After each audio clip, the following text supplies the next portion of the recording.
Soul chasing cluster ball का उपयोग करने के लिए आवश्यक मूलभूत कौशल सीखना निस्संदेह चुनौतीपूर्ण था। यहाँ तक कि तेजस को भी अपनी अद्वितीय आध्यात्मिक शक्ति और पिछले अनुभवों के बावजूद आवश्यक ऊर्जा को इकट्ठा करने और नियंत्रित करने में काफी समय लग गया था। विवेक के लिए इस कौशल में महारत हासिल करना कोई आसान काम नहीं होगा। हालांकि इसकी तुलना में बर्फ तत्व की साधना करना वाकई बहुत आसान था। इस मामले में तेजस ने विवेक को धोखा नहीं दिया। बर्फ तत्व शुरू में वायु तत्व की तुलना में अधिक स्थिर था और इसे ठोस आकार में डालना भी आसान था। इसके अलावा केंद्रित ऊर्जा को प्रभावशाली ढंग से विस्फोटित किया जा सकता था। जब सही तरीके से उपयोग किया जाता तो यह आत्मा पीछा करने वाली क्लस्टर बॉल को वायु तत्व की तुलना में अधिक सुलभ बना देता। हालांकि इसके लिए अभी भी चरण दर चरण अभ्यास की आवश्यकता थी। तेजस द्वारा बर्फ की सुई को दूसरी बार आगे बढ़ाने का तरीका कुछ हद तक उसके पिछले जीवन में देखे गए बंदूकों और क्लस्टर बमों से प्रेरित था। सैद्धांतिक रूप से इस दुनिया में ऊर्जा का उपयोग करके समान प्रभाव उत्पन्न करना पूरी तरह से संभव था।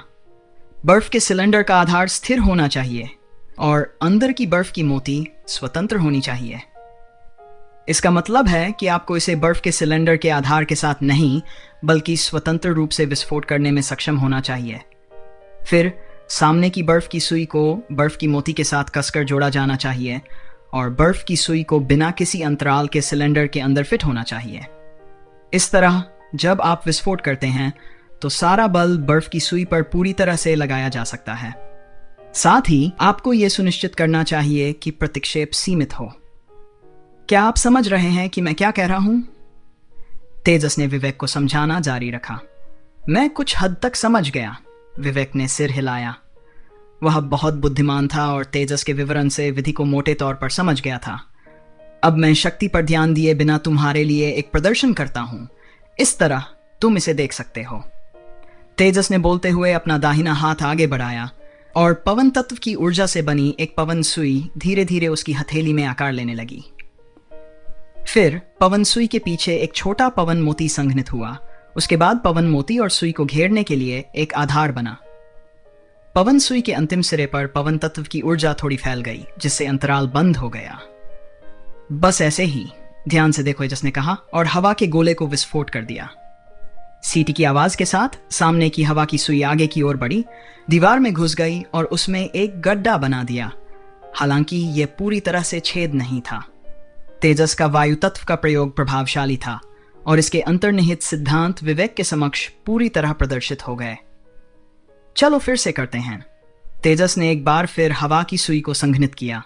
उसने अपनी उंगली से उसे झटका दिया और हवा की सुई बिजली की तरह तेजी से चली। 3 मीटर की यात्रा करने के बाद पीछे की हरी रोशनी चमक उठी क्योंकि आंतरिक हवा की गेंद फट गई थी। तेजी से चलने वाली हवा की सुई हरी रोशनी के फटने के साथ दूसरी बार तेज हो गई, एक प्रेत की तरह बाहर निकली और दीवार को भेदते हुए इस बार एक छोटा सा छेद बना दिया। विवेक ने तेजी से सांस ली।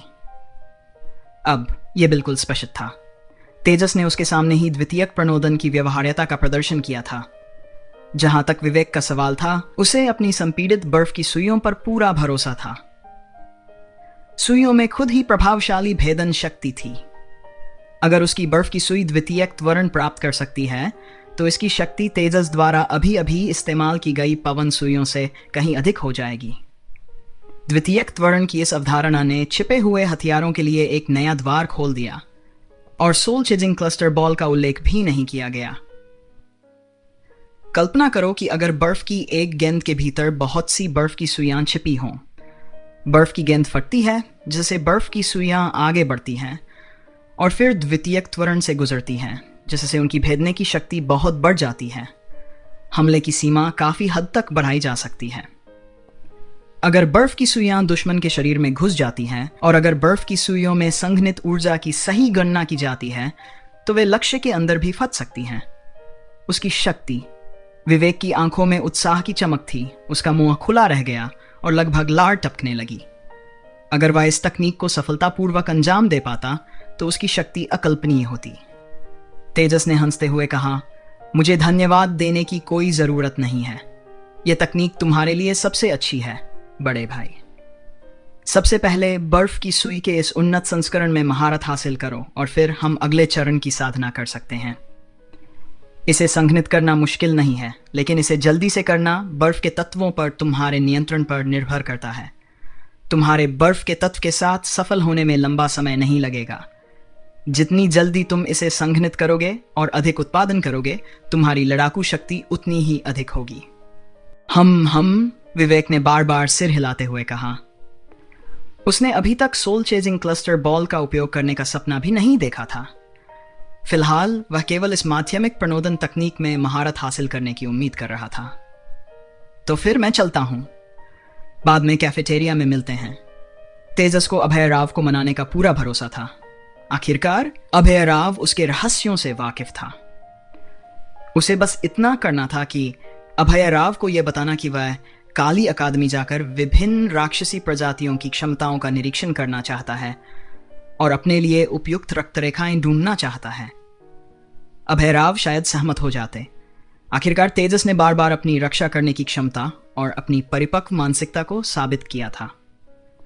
तेजस ने विवेक को इस खास मामले में सहायता के लिए ही नहीं, बल्कि अपनी छोटी टीम की ताकत बढ़ाने की सच्ची उम्मीद के साथ भी सिखाया।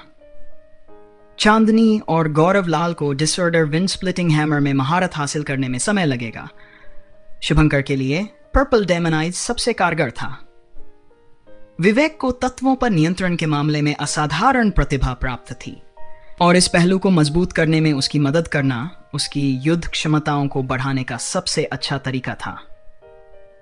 एक बार जब विवेक 7वें क्रम में पहुंच गया तो चीजें पूरी तरह से बदल जाएंगी।